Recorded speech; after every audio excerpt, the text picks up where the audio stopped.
Good morning. Happy Saturday. I'm back at my secret location because it worked so well last week, and so I decided that I was going to do it again this week because, I think this week I caught whatever Bodhi had last week. I've been a bit unwell. You probably can hear it in my voice there, actually. It's a bit, still sounds a little bit croaky. So here I am. That I just took myself out of the house today and took myself off to the gym as I like to on a Saturday. And I did that even though I was feeling a little bit unwell, and I was thinking, what would be best for me to do this morning, just sort of tuning in to what it is that I was needing. And I guess there was a part of me that said, well, you are sick and, good to take it easy and all that sort of stuff. But I guess kind of mood-wise, I was feeling like I'm feeling a bit better and I wanted to actually do something. And so I have this kind of principle or motto, I guess, around something's better than nothing. And so just that idea of taking myself off to the gym, knowing that it's actually going to be really good for me kind of on a mood level. And so taking myself off to the gym and just doing something really light. And so I just did, I guess, just from my normal me, quite a gammon sort of exercise routine, really. So just, 10 minutes of cardio here and just doing some weights and the rest. But I feel heaps better for having done that, and just having done a little bit and knowing that actually that will make a difference just in terms of, I guess, my post-recovery and all the rest of it. So just giving myself what it is that I'm needing, whilst also not being crazy about it either, going, the exercise routine must look like this, something should look like this, otherwise it's not worthwhile doing. And that's just not good for you on so many levels, not good for me on so many levels. And so I've really learnt to kind of really ignore the voice that then says, I guess, take it easy or do nothing, as opposed to that idea of take it easy and do something. Something's better than nothing, doing something small. And so today what I'd like to talk about, I guess, is a little bit about how I got to that. And so there's a voice inside of me, if you like, that's kind of really hesitant to talk about this stuff. And that's for a number of reasons. And I guess one of those reasons is really why I started under the Bodhi tree. Because I guess these personal stories that everybody has, are often ones that come with deep shame a lot of the time, and especially if they are stories of issues with anxiety and depression, because of how anxiety and depression are perceived in our society, really as a weakness or as a failure, and somehow you should be better than this. And so as much as I know about depression and anxiety, that I still have these ideas for myself that it's okay for everybody else, and certainly very compassionate to people's suffering. It's okay for everybody else, but it's not okay for me. What a fly bothering me. Obviously wants the inspiration too. So that it's not okay for me. So sharing these stories, I guess does come from a place which is one of hesitance and resistance to share. At the same time, I guess what I'm looking at is my higher vision, which is actually to allow people to start sharing their stories more freely and to start to break through that shame barrier that stops people having conversations about things that actually really matter and are really, really important. And so I guess I need to be, if that's what I want, that's the change that I want to see in the world, then I need to be able to be prepared to do that as well. And so that's where, I guess, the inspiration behind today's live stream comes from.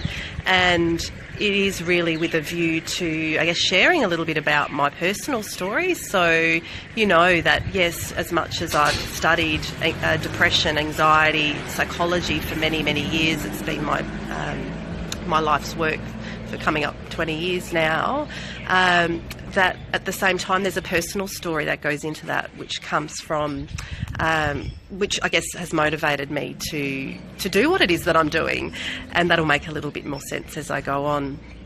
So I'd like to, I guess, tell you a little bit about when I was about 12, my mum took me to the doctor. And she took, I really wish that fly would bugger off. I'm going to swallow it, and I tell you what, growing up in Alice Springs, I have swallowed more than my fair share of flies. Seriously, I've had enough of flies for my whole lifetime. I don't need to eat another one. So, oh dear, it'll go away soon, hopefully.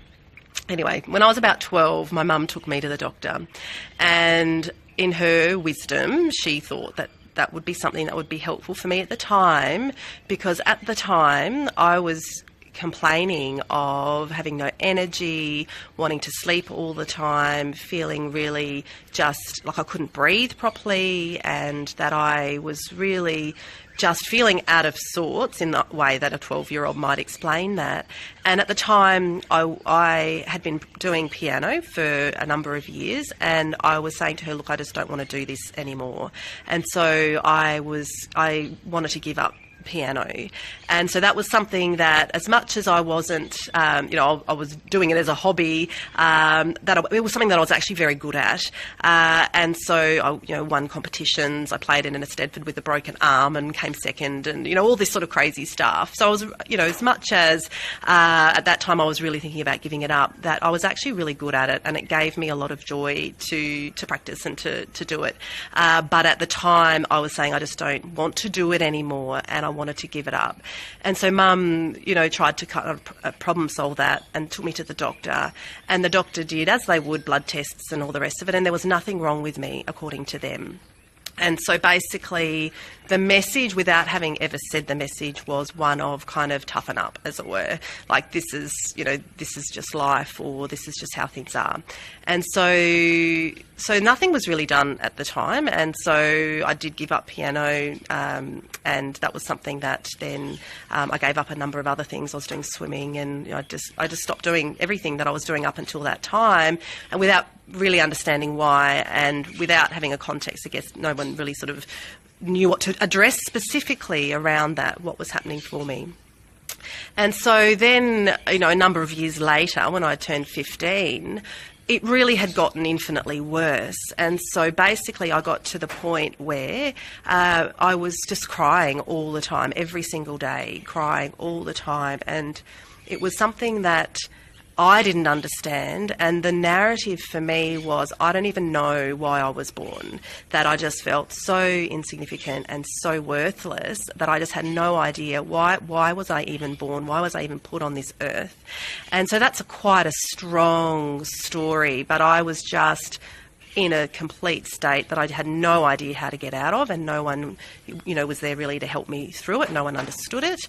And so I just suffered. And, basically, eventually, obviously things changed and I sort of came out of it, but I didn't come out of it with any extra knowing or any extra knowledge about what had happened for me, why I felt that way.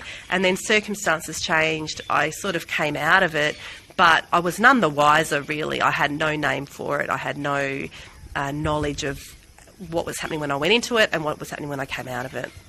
And so then, a number of years later, I went overseas. I lived overseas in New York for a year, but I was on a high, so I was like, this was something that was really positive. I'd chosen to do it. I'd saved for it. I'd done everything. It was my decision by design.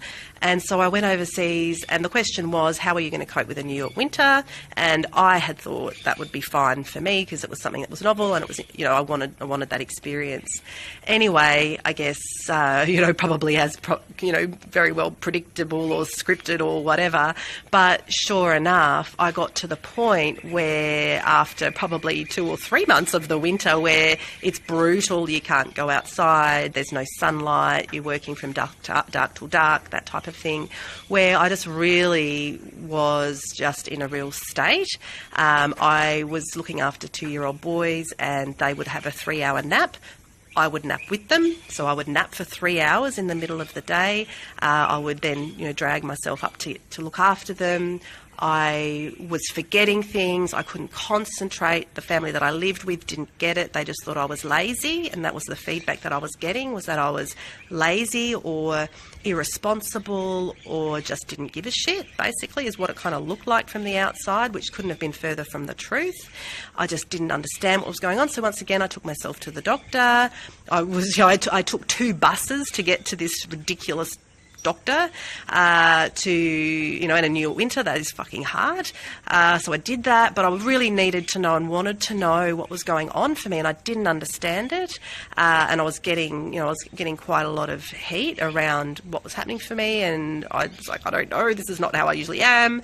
And so the doctor then sort of gave me some supplements and kind of tried, didn't really have a name for it either, didn't know what to do as such, and said, take some vitamins and maybe get some exercise or get some movement, which in a New York winter, that's really hard. And so, probably really good advice, but not something that in my Aussie mind I could really get my head around how that was actually ever going to happen. And I didn't have a context, so I didn't know why these recommendations were being made to me. I was like, well, okay, that makes sense, but like, why do I want to lose weight right now? My issue is I feel like crap all the time.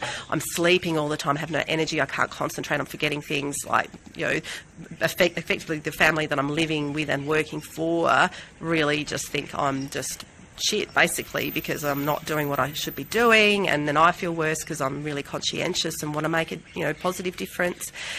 So that, I visited that doctor a number of times and then none the wiser. And once again, basically that really only changed for me when I got out of that situation. The summer came, I could get back outside, more sunlight, and get moving again. As I guess as Aussies, we pretty much are we have the privilege of being active as much as, throughout the year. As much as we have a winter, it's nowhere near as brutal as a New York winter where you go outside, you die, basically. So I guess not having any real understanding of what was going on, and eventually circumstances changed and then that lifted for me. And so I came as a relief. But once again, I didn't really understand what was going on. And so interspersed between, I guess, what you would say are those 3 or 4 episodes, what I experienced was what I come to know now as social anxiety. So in between those, I guess those episodes, it was something that I had this fear, I guess, of that people were judging me or that everybody was better than me is basically the narrative that I had. That I would look at all of my friends and I would just see them as these gorgeous, amazing, talented people and just think about, like, by comparison, just how shit I was. And so really just looking at that and saying I had this strong pattern of comparing myself negatively to everybody else and that everybody else was so much better, but also then coming along with that fear then that everybody was judging me, I guess, because that's how I saw myself. Thank you for the love hearts. And so basically that was, for me, that what I lived with in between times was just this chronic sense of dread that everybody judged me and that I was just this person who had no value. And so there was this, and that was all under the surface. I wasn't aware of any of that. And then it was interspersed with these periods where I would just get really down and, like I say, I would cry all the time or not get out of bed or sleep all the time or whatever it is. And so really struggling and suffering, and life was really hard. And I had no idea why. I just thought this was me. And I had this sense of ownership then around this as my, and not even that I claimed as my identity, it just kind of was. This is not how I was, it was kind of who I was. And the people that I'd asked for help really couldn't help me to go, hey, this is actually, has got a name, it's got a label, and this is what we call it, and this is what we do about it. Like, there was nothing there that gave me that pathway. And so I struggled on, and life was hard. And so when I came to, after that, when I went overseas, I just came to that decision that I really, thank you, Karina. So beautiful to see you on. You are such an inspiration to me, seriously. I just love watching your Facebook evolution, and it's just so gorgeous. I love you, and thank you for jumping on. And so for me, that was something that when I came back overseas, I said, well, like, nobody's really able to help me with this. And so I have to help myself, and so that's where I did come to the decision. And not that I made the decision to study psychology, I made the decision to get an education. And so as part of that, I started studying arts teaching. And then when I started doing the arts component, which was psychology, I just resonated with it. And I said, oh my God, these are the people who have the answers for me, because nobody else up until that time understood or could help me. And I probably couldn't articulate it because I didn't have the words for it. And so for me, when I started studying psychology, I was like, wow, people have thought thought about this stuff before. They've researched it and they understand it. And I just could not believe it. I just thought it was me up until that time. And so a whole new world really opened up for me at that time. And so really then starting to see a sense of hope and light that there is something that can make a difference, because up until that time there was nothing that I could see would make a difference. And so, and not through want of trying, I might add. And so then I started studying psychology and more started to see that this is the way forward. And so having said that though, and I know that I've spoken to people about this before in my groups, that even when I studied psychology, it was great because I felt validated that, you know, this stuff had been researched and it was understood, but actually it wasn't really until many years later, because that validation was helpful in itself to say, yep, this is the information, yes, it's researched and it's understood. That's great to have a framework. But it was only when I started practicing psychology as a psychologist that I actually really started to understand the mechanisms that really drive anxiety, depression, and the things that absolutely help. And so it was only when I started to understand the mechanics behind it did I actually really start to then, I guess, see change for others, which was incredible and such an honour always. But then I got to that point of, I guess, what about me? Like, this is something that I experienced too. What about me? And what kind of person am I to be, you know, sharing these things with people without actually really trying them on myself to say, well, actually, how hard is it to make change? How hard is it to question your whole reality, like everything that you've ever known? How hard is it to do that, to make change? And so, you know, for me, it was really something that, I guess, out of integrity and honesty with myself and then with the people that I was working with, did I commit to my own personal growth journey. It had been something that obviously, you know, since 12, I'd been really on a journey and on a search, but now actually with the right tools, the right mechanisms for change, did I actually start then applying and doing what works. Like nothing had worked. Like I had done meditation and lots of, you know, power of positive thinking and lots of different things I had done in the past. But it was only when I got to this, and it was sort of like, you know, again, the real mechanisms that drive us as people, you know, whether or not you experience anxiety and depression, you know, whether you're much more about personal performance and peak experiences and all the rest of it, that the foundations are the same. And the foundations really are about, and I like to call them our cogs, because it does conjure up that picture of the machinery, you know, it's our cogs, our cognitions, our thoughts, our perceptions, our interpretations, that is all us, that we are doing that. And so we only experience reality through a whole layer of our filtering. So, you know, we've got our 5 senses, and then that gets filtered through all of our model of the world, beliefs, rules, assumptions, expectations, to come to the reality as we know it. But that's not reality, because if it was reality, then every single person would have the same experience. Every single person would have the same outcomes. You know, that would be the case. If reality was reality, then it would be all the same, and it isn't. And I know that, because for me, that's when things really started to change, that things on the inside had to change first, and it was only then did I actually start to see results on the outside, a rewarding career that I love and feel honoured to be able to do, a beautiful relationship which nourishes me and supports me, a family, you know, a home, you know, all of those things, that they are the result of an internal shift around what I expected, what I kind of demanded, like how I demanded to be treated. Like, I'm not going to be treated like shit in relationships, and that came as a decision that I made, and you know, saying no to things that were not good for me. And so those things all came as a result of my decisions, and that's an internal shift. That's, nobody gave that to me as such. That was something that I had to do, and I was really prepared to do it, because life sucked beforehand, to be honest. That, you know, you might have looked at my life and said, oh, she's got it going on, she's travelling the world, she's doing this and that. But the experience of it was shit, because I didn't feel good within myself. And so any external perception of success or whatever it is was not actually truly resonating for me, such that the experience was not enjoyable as such. And so it was only really when I made those decisions to change internally. And that is hard because, I guess if you look at the post, it's one of my favourites this week, are you prepared to live with frogs if you don't have to live with cockroaches?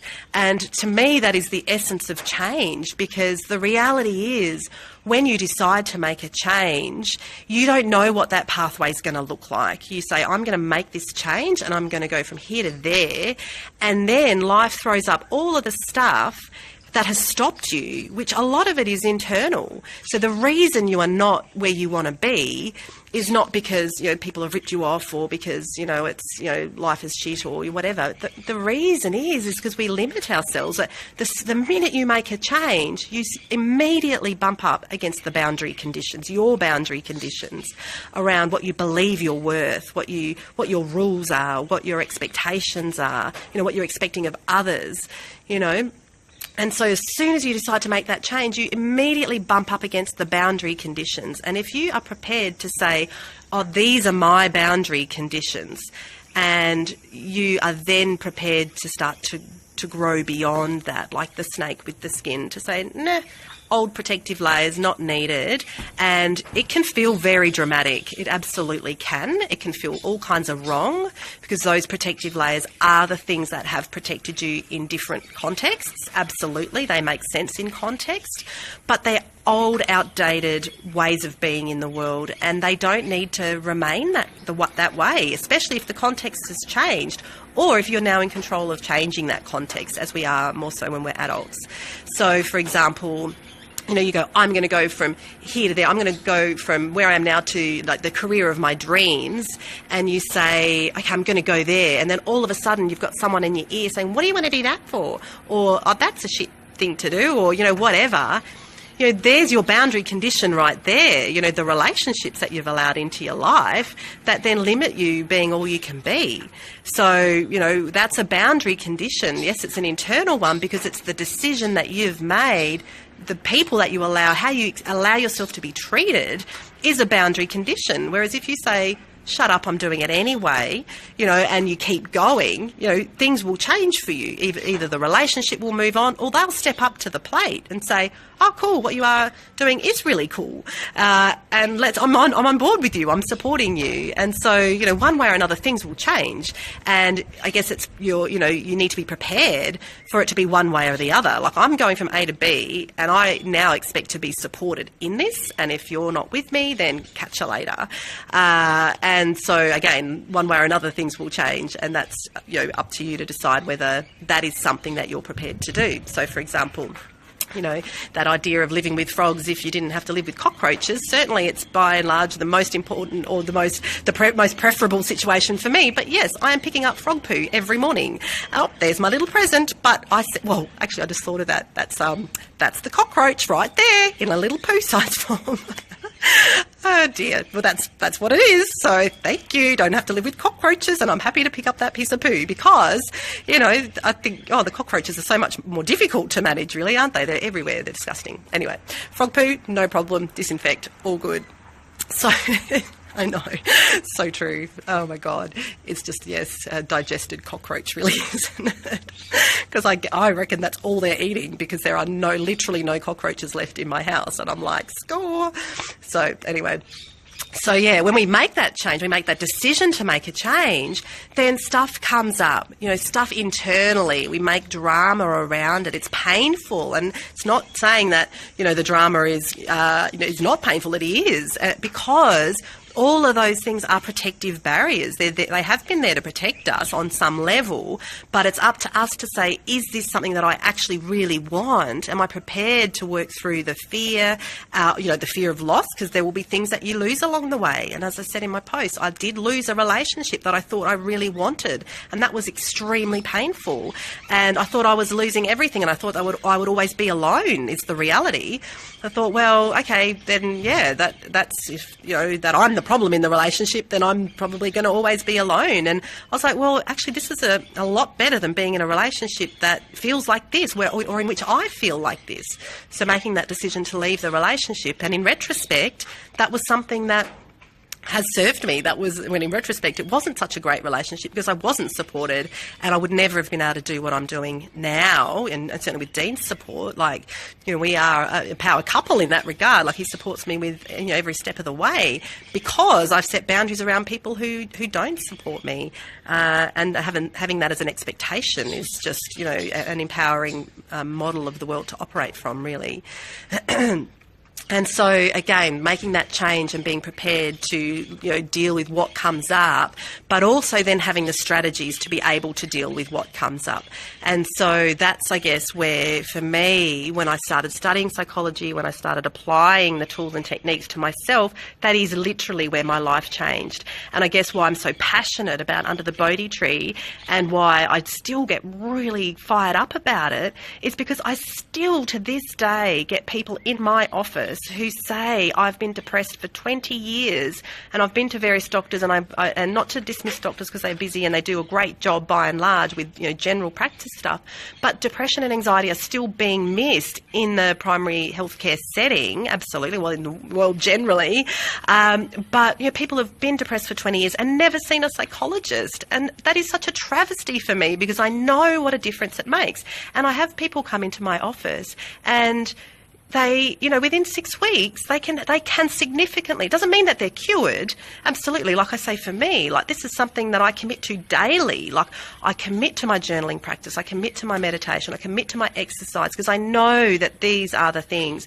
The journaling allows me to see my thoughts, the journaling allows me to see my thinking patterns, and if I keep saying things over and over again, I know that then something that needs to change. And so I know that monitoring my thoughts and my internal processes is absolutely the key. And so to me, it's a real travesty when people are out there and they have been suffering from depression and anxiety for such a long time and they have never actually found a psychologist or been referred to a psychologist and never actually been oriented to these specific tools and techniques, because these are the ones that work. Treatment of choice for depression and anxiety, but also if you look at any of the success performance literature, it's all about managing your state, managing your thinking, managing your mindset. It's all about that. If you read anything on sports literature, it's all about managing your mindset, the mindset of success. And so whether you are managing depression and anxiety and you are moving from the darkness into the light, or if you're already doing really awesome things with your life and you just want to make that better, then it's all about mindset. And so I just see that it's just such a powerful thing, that it can bring you from the darkness to the light, or it can move you, like we say, from the lightness into those peak states, into those flow states where you're actually inviting ever-increasing good into your life. And that is something that, again, these tools and techniques provide you, allow for you. And so I guess if we're looking at really, looking at those experiences that I've had and looking at mapping those experiences essentially and being able to draw it all together so that I understand it, is effectively what life mapping is. And life mapping is a technique that I do in the Awakening Spirit course that we've got starting on Monday. And that life mapping course is absolutely something that has changed my life, because I could see, going back to each of those experiences, how I've articulated it today, that how I've understood each of those experiences, how I've unpacked them to know what was going on for me there, that negative comparisons. I know that these are things that have undermined my well-being in the past, and I've mapped it out and I've drawn in all of those connections to come to a point where I go, wow, like that's my model of the world, and how limiting is that?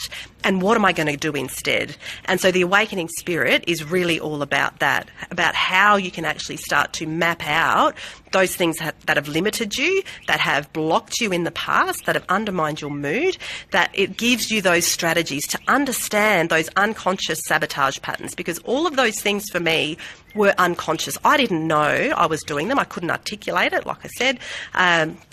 But nobody could help me with it then either, because I'm just feeling like crap all the time. Whereas if you've got a model like the life map, to be able to start to look at those experiences, unpack them, draw them all together, you will have a map then of your model of the world that has blocked you unconsciously a lot of the time, where you've sabotaged yourself. So if you in any way have felt that you sabotage yourself and you don't know why, then the Awakening Spirit and the life mapping technique that we talk about in there is just super powerful and something that could absolutely really help you.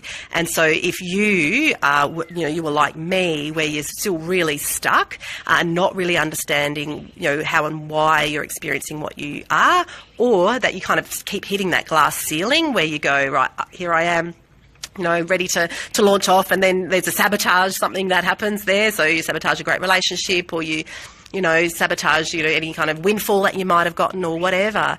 That if that's you, then the life mapping and the awakening spirit can really, really help you understand. Effectively, it's about how do you tick. And that's our model of the world, when you understand how you tick.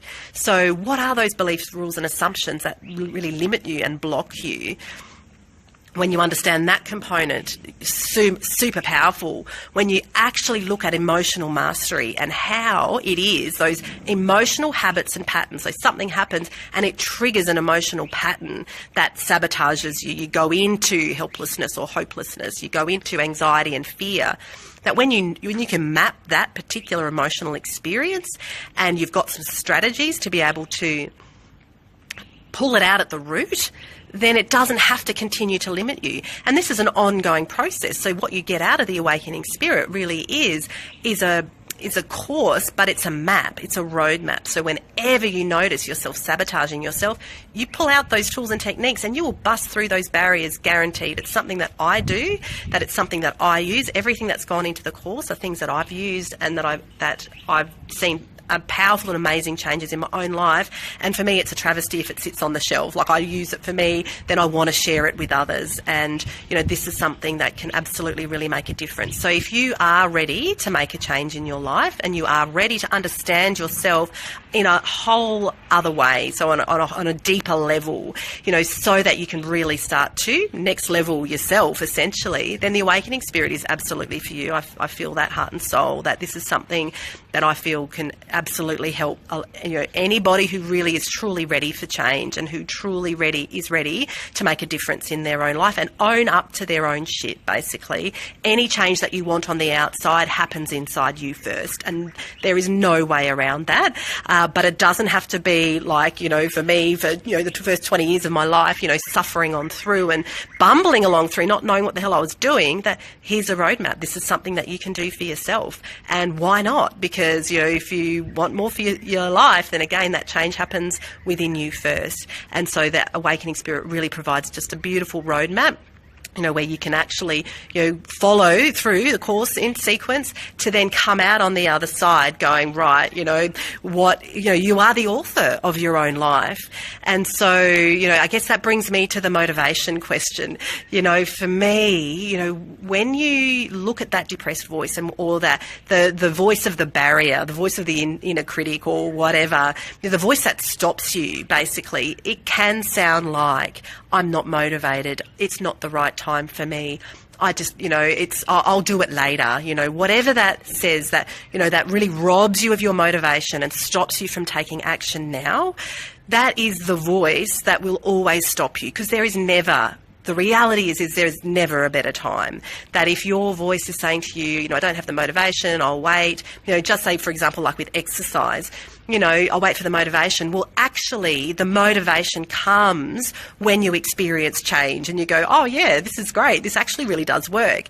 And so part of that then is about saying, yes, I want change and I'm prepared to do what it takes. I'm actually prepared to have some ownership around our own shit, really having some ownership around understanding what makes us tick, and then making that decision then to do whatever it takes. I made that decision back when I was 19. I just need to do whatever it takes. And, that then was literally kind of 20 years in the making, but I was committed. And, my life is infinitely better because of having made that decision for myself. If I had have waited for the motivation to when I felt better, then it would never have happened, because that's basically what, depression, anxiety, barriers, limitations, that's what it does. It tells you to wait. It tells you to wait for a better time. It tells you to wait till you're feeling better. And the reality is the only way to actually start to feel better is to take action. And so, if you're finding that's the inner narrative, then the answer really is to act now, because that's where you start to get the motivation. When you actually start to see change, when you actually start to see growth, that's when you start to experience more motivation. It's this upward cycle, essentially. You feel the positive changes and then you recommit. You're going, wow, this works. And then you recommit and then you do it more because you know what you're doing is working, and that's truly wonderful. And so if you're kind of waiting, for the motivation, waiting to feel better, then that's a strategy that perpetuates staying the same. It perpetuates old patterns of limitation and lack and scarcity and fear. And so I guess taking action is the antidote to that, but also talking back to that voice that says, oh, and there will be a better time later, because there won't. And so just to talk to you a little bit more about the Awakening Spirit, that we're offering it at a discount now because this is our Christmas sale, because we're not offering anything else for the rest of the year. So if you've looked at the Under the Bodhi Tree stuff and you've thought, oh, okay, well, maybe another time, well, the time is now, because we're not offering anything else for the rest of the year, where Bodhi has a surgery coming up, and so we'll be really focusing on family and loving him and getting him through that. And so we've made the decision that this is our last offering, and we're offering it at a really great discount. And so if you if this sounds like you, then head over to the website. We're offering it at a super great discount, Christmas special, essentially. If you're a subscriber to the website, you get an even better deal. There's a promo code for subscribers. So look out for that if you're a subscriber. Otherwise, it's at a discount anyway. And so after Monday, it'll go back up to its normal price, and then that's what it'll be. And so if you're thinking, that this in any way sounds like you, then the time is now. Get on it. You head to the website just do yourself a favour.